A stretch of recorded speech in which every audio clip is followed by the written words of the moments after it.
Hello everyone, welcome back to our YouTube channel.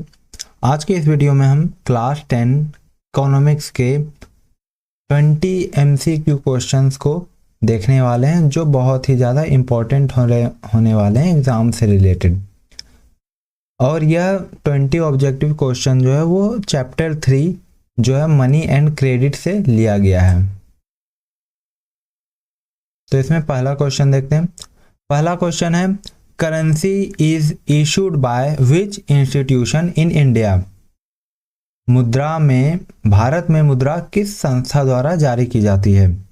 तो इसके options हैं A State Bank of India, B ministry of finance, C Reserve Bank of India, D NITI Aayog. तो इसका right answer हमें पता है कि RBI होगा, यानी कि रिजर्व बैंक ऑफ इंडिया। तो इसका राइट आंसर हो जाएगा रिजर्व बैंक ऑफ इंडिया। फिर नेक्स्ट क्वेश्चन जो है हमारा वो है, what is the full form of RBI। RBI का फुल फॉर्म क्या है, RBI का पूरा नाम क्या है? तो ऑप्शन ए है रिजर्व बैंकिंग इंस्टीट्यूशन, जो कि रॉन्ग हो जाएगा क्योंकि यह इंस्टीट्यूशन इसमें आपको नहीं देखने को मिलता है। और दूसरा है रिजर्व बैंक ऑफ इंडिया। तो आप सबको पता होगा कि इसका राइट आंसर जो है वो ऑप्शन बी ही होगा। और ऑप्शन सी जो है रीजनल बैंक ऑफ इंडिया, ये भी नहीं होगा, और ना ही option D rural bank of India. तो इसका राइट आंसर जो है वो हो जाएगा रिजर्व बैंक ऑफ इंडिया। फिर नेक्स्ट क्वेश्चन है, question number 3, what is the main function of commercial banking. वाणिज्यिक बैंकों का मुख्य कार्य क्या है? तो इसके जो ऑप्शंस हैं वो है, पहला इशूइंग करेंसी, बी है giving loans and accepting deposits, C है रेगुलेटिंग ट्रेड, डी है प्रिंटिंग नोट्स। तो सबसे पहले हम लोग देखते हैं कि प्रिंटिंग नोट्स, इनका काम तो नोट को प्रिंट करना बिल्कुल भी नहीं है। और ऑप्शन नंबर सी है रेगुलेटिंग ट्रेड, मतलब ट्रेड उनको रेगुलेट करना, और यह नहीं करती है, ट्रेड को यह रेगुलेट नहीं कर सकती है। और फिर ऑप्शन नंबर बी है giving loan and accepting deposits. तो यहाँ पर ये सही लग रहा है। और फिर इसके बाद है इशूइंग करेंसी, मतलब मुद्रा को इशू करना, तो यह भी इनका काम नहीं है। तो यहाँ पर ऑप्शन नंबर बी जो है वो हो जाएगा right answer, option number be giving loans and accepting deposits. तो हमारे पास जो चौथा क्वेश्चन है वो है, which is an example of collateral. गिरवी का उदाहरण क्या है? जिसमें पहला ऑप्शन है हाउस, दूसरा है ज्वेलरी, तीसरा लैंड, और चौथा है ऑल ऑफ द अबव। तो इसमें हम लोग देखेंगे कि हाउस जो है, हाउस को भी हम लोग देखते हैं कि हाउस को भी गिरवी के तौर पर रखा जाता है, तो हाउस भी सही है। और फिर इसके बाद ज्वेलरी को भी हम लोग अमूमन देखते हैं कि इसे भी गिरवी के लिए रखा जाता है। और तीसरा है लैंड, तो लैंड को भी गिरवी के लिए रखा जाता है। मतलब इसमें जो राइट आंसर हो जाएगा वो हो जाएगा ऑप्शन नंबर डी, जो है ऑल ऑफ द एबव। फिर हमारा नेक्स्ट क्वेश्चन है, what does a cheque represent. Cheque क्या प्रतिनिधित्व करता है, किसका प्रतिनिधित्व करता है? तो इसमें पहला यानी कि ऑप्शन नंबर ए है कैश पेमेंट, ऑप्शन बी है डिजिटल ट्रांजैक्शन, ऑप्शन सी है written instruction to a bank to pay a specific amount, और डी है नन ऑफ द अबव। तो इन सब में अभी हम लोग देखते हैं ऑप्शन बाय ऑप्शन कौन सा सही होगा। जिसमें से पहला है ऑप्शन ए कैश पेमेंट। तो चेक के द्वारा हमें पता है कि चेक के द्वारा कैश पेमेंट नहीं किया जाता है, तो यह भी रॉन्ग हो जाएगा। और दूसरा है डिजिटल ट्रांजैक्शन, तो चेक के द्वारा भी डिजिटली ट्रांजैक्शन नहीं होता है, थ्रू अ चेक होता है। फिर इसके बाद ऑप्शन नंबर सी है written instruction to a bank to pay a specific amount. तो हमें यह पता है कि बैंक के द्वारा एक स्पेसिफिक अमाउंट पे किया जाता है, तो ये तो सही है। फिर चौथा है नन ऑफ द अबव, मतलब ये तो रॉन्ग हो जाएगा क्योंकि बाकी हमें ऑप्शन नंबर सी जो है वो सही लग रहा है।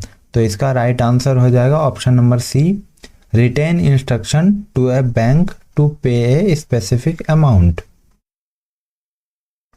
तो हमारा 6 क्वेश्चन जो है, छठा क्वेश्चन वो है what is the role of credit in development.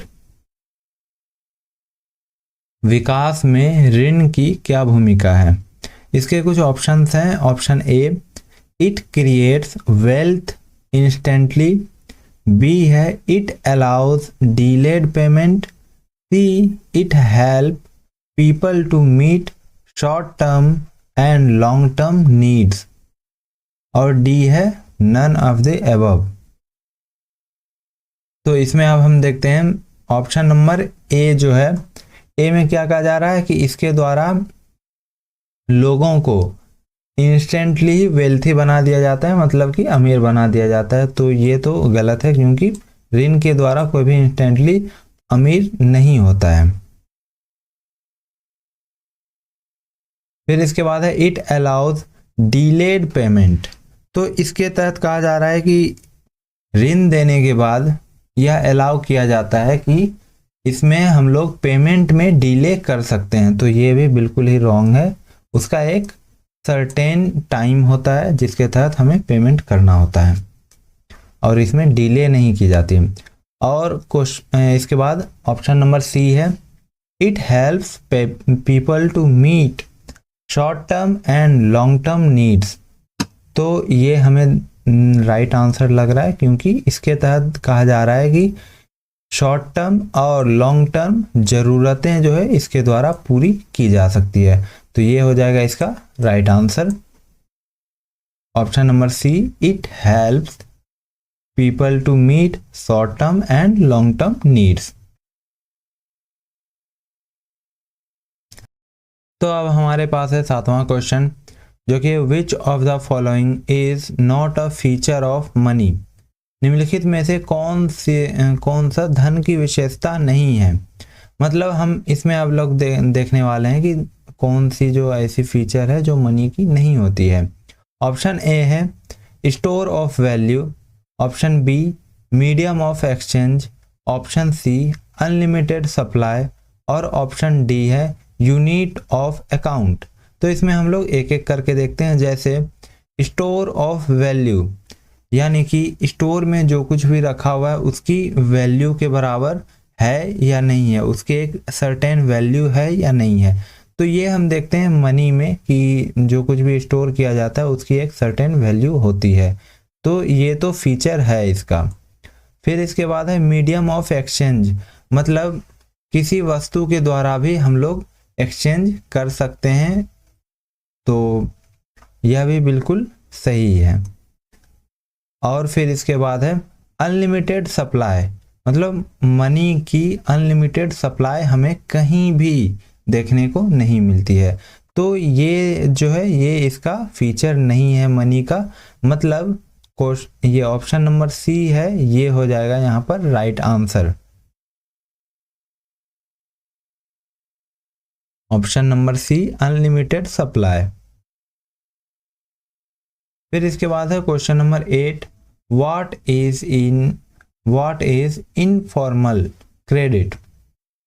अनौपचारिक ऋण क्या है। ऑप्शन ए है loan given by bank. Option B है लोन फ्रॉम फैमिली, फ्रेंड और मनी लेंडर। ऑप्शन सी है loan with government approval. And option D है none of the above.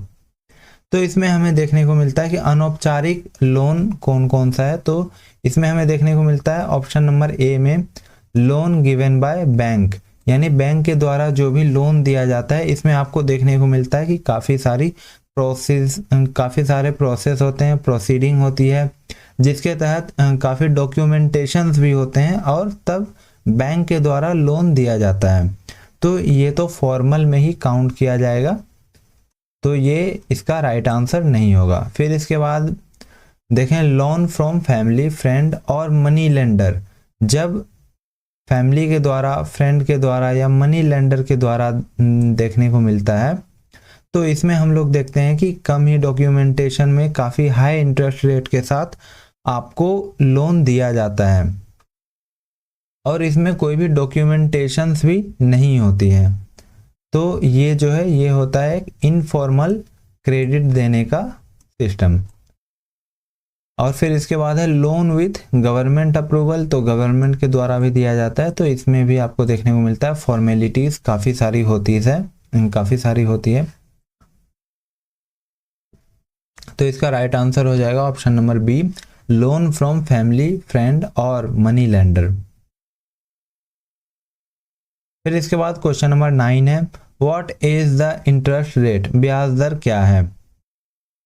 Option A है the total loan amount, option B है the percentage of the loan charge as interest by the lender, option C है fix tax on income and option D है none of the above.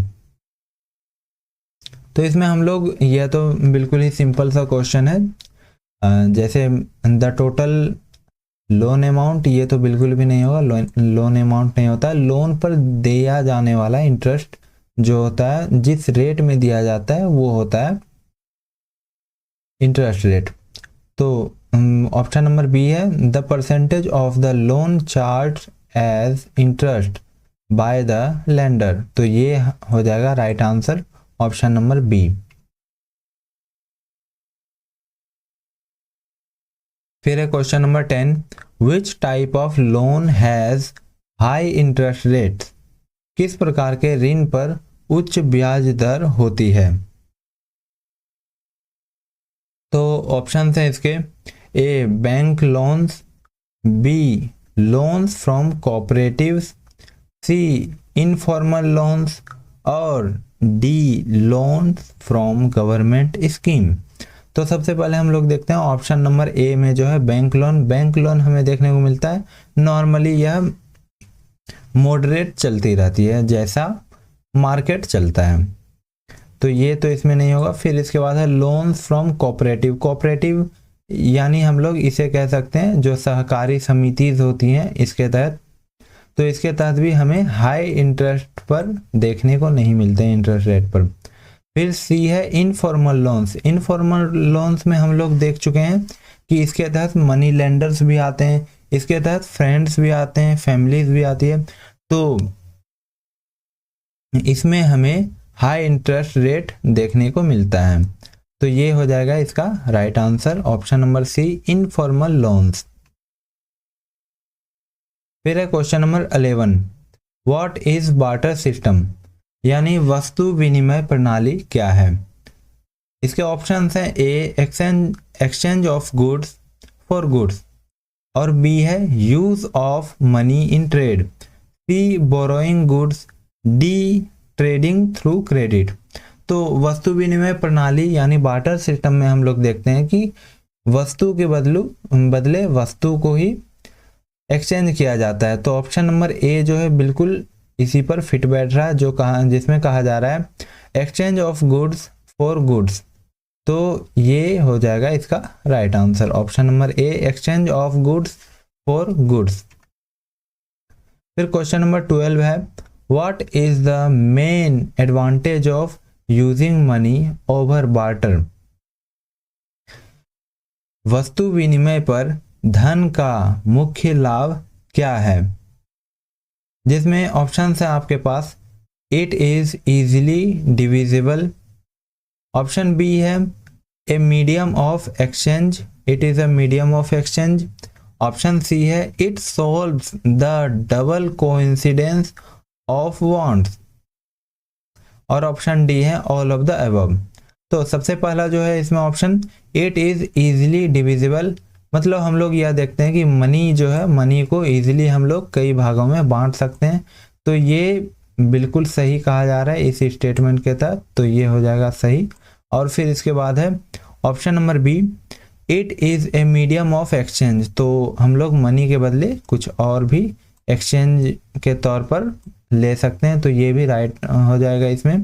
फिर तीसरा है it solves the double coincidence of wants, मतलब इसके तहत हमें देखने को मिलता है कि डबल कोइंसिडेंस जो पहले ज़रूरत थी जिनकी बार्टर सिस्टम के तहत, अब उसकी ज़रूरत नहीं होती है। इसको सॉल्व कर दिया गया मनी के द्वारा।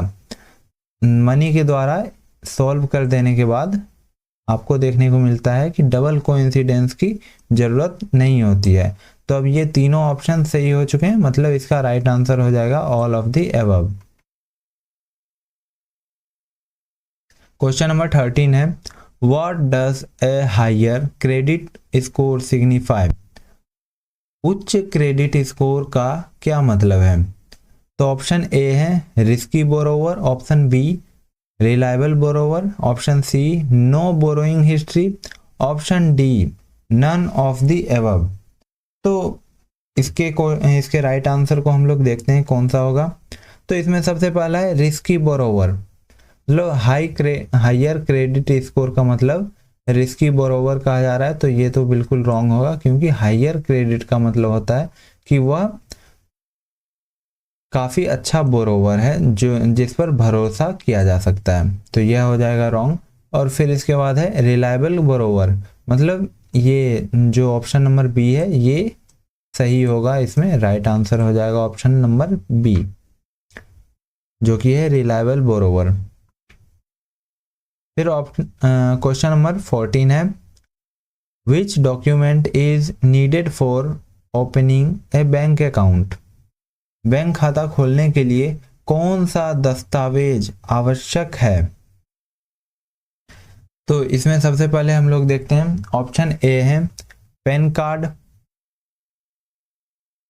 फिर है option B Aadhaar card, and option C Aadhaar address proof, and option D all of the above. तो इसमें हम लोग देखते हैं कि बैंक खाता खोलने के लिए सबसे ज़्यादा जो ज़रूरी होता है, हमें तो नॉर्मली देखने को मिलता है कि आधार कार्ड भी इम्पोर्टेंट होता है और एड्रेस प्रूफ भी देना ज़रूरी होता है, और पैन कार्ड तो मस्ट होता है, यानी कि इसके बिना आपका बैंक अकाउंट नहीं खोला जा सकता है। तो यहाँ पर हम लोग यह देखेंगे कि इसका जो राइट आंसर हो जाएगा वो हो जाएगा ऑल ऑफ द अबव, क्योंकि यहाँ पर आधार कार्ड और पैन कार्ड दोनों की आवश्यकता पड़ती है, और साथ ही एड्रेस प्रूफ की भी आवश्यकता पड़ती है। तो इसका राइट आंसर हो जाएगा ऑप्शन नंबर डी।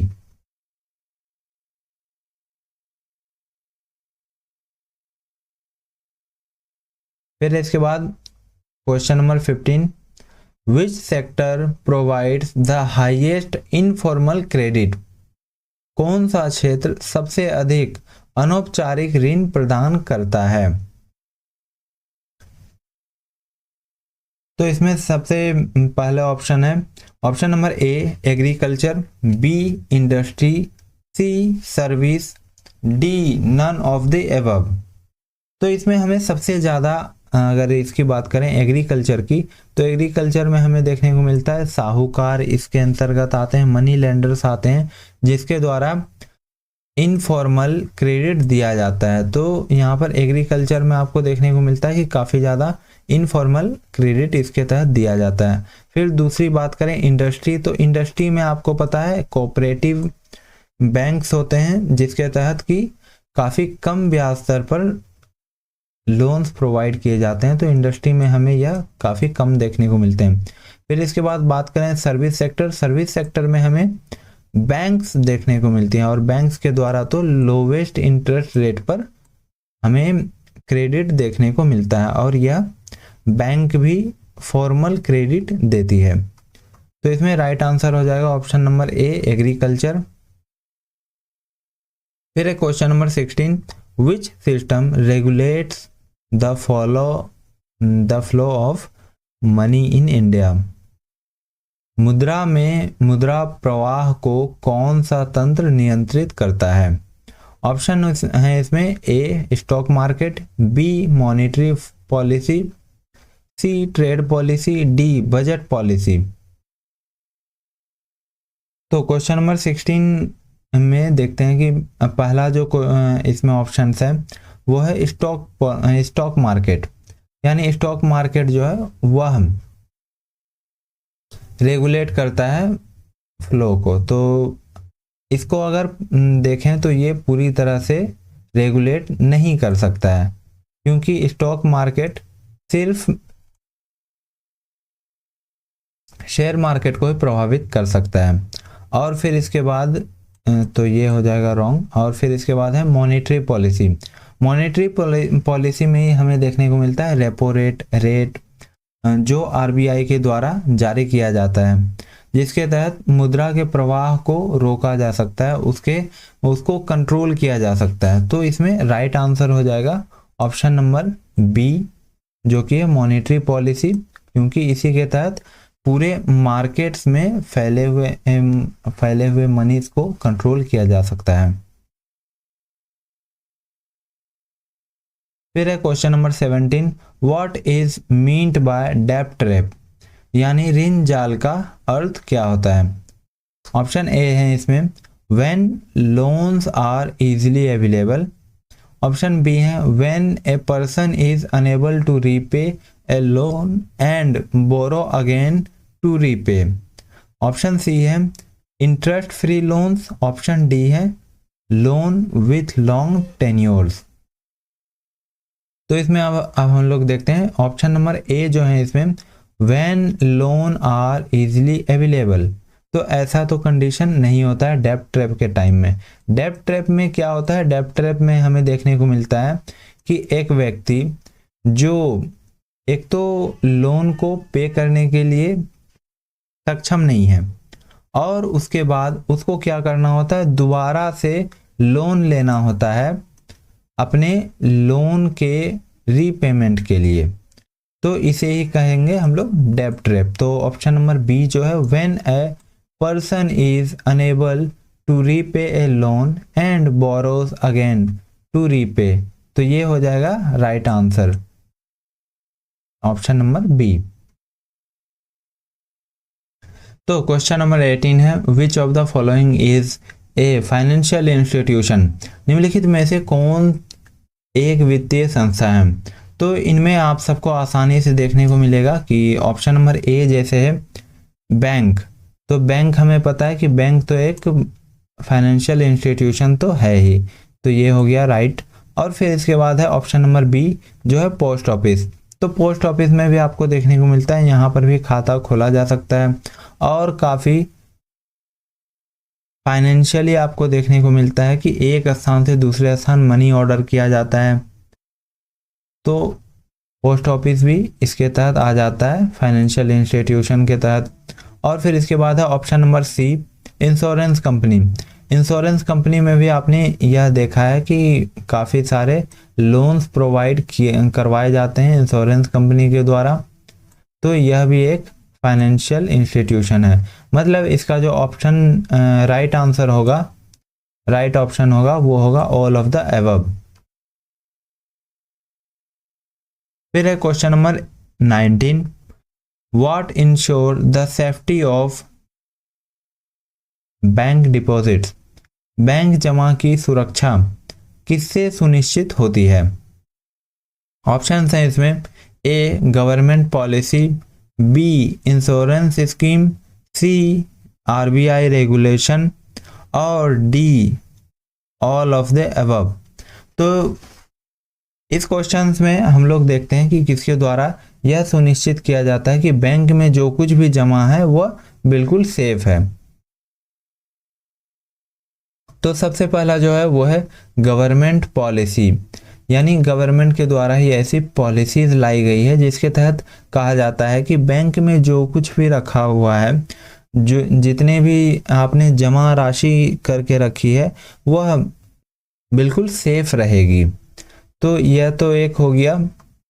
फिर इसके बाद है क्वेश्चन नंबर यानी option number 2, option number B जो है इंश्योरेंस स्कीम। काफ़ी सारे ऐसे इंश्योरेंस स्कीम भी आते हैं जिसके तहत हमें यह देखने को मिलते हैं कि अगर आपातकालीन की स्थिति में भी जब बैंक के पास राशि ना हो या फिर उनका दिवालिया निकल जाए, तो उस स्थिति में इंश्योरेंस कंपनी उनके जमा राशि की भरपाई करेगी। और फिर उसके बाद है ऑप्शन नंबर सी जो है आरबीआई रेगुलेशन, यानी आरबीआई के द्वारा बैंक को जो रेगुलेट किया जाता है, तो आरबीआई के तहत ही ऐसी पॉलिसीज निकाली जाती है जिसके तहत बैंक लायबल होते हैं अपने कस्टमर्स को इंश्योर करते हैं, जिसके तहत कि उनके मनी बैंक के अंदर बिल्कुल ही सेफ है। तो इसमें हम लोग देखते हैं कि यह तीनों ऑप्शंस जो है वो राइट है। तो इसके तहत अब हम लोग देखेंगे कि ऑप्शन नंबर डी जो है वो हो जाएगा इसका right answer, all of the above. फिर है हमारा last question, which is an example of digital currency. तो डिजिटल मुद्रा का उदाहरण क्या है? तो डिजिटल मुद्रा में हम लोग यह देखते हैं काफ़ी ज़्यादा जो फेमस हो चुका है वो है ऑप्शन नंबर ए बिटकॉइन। तो बिटकॉइन हमें लग रहा है राइट आंसर है ये। फिर इसके बाद है सेकंड ऑप्शन नंबर बी जो है कैश। तो कैश तो डिजिटल करेंसी नहीं कह सकते हैं इसे, तो इसका राइट आंसर हो जाएगा ऑप्शन नंबर ए बिटकॉइन।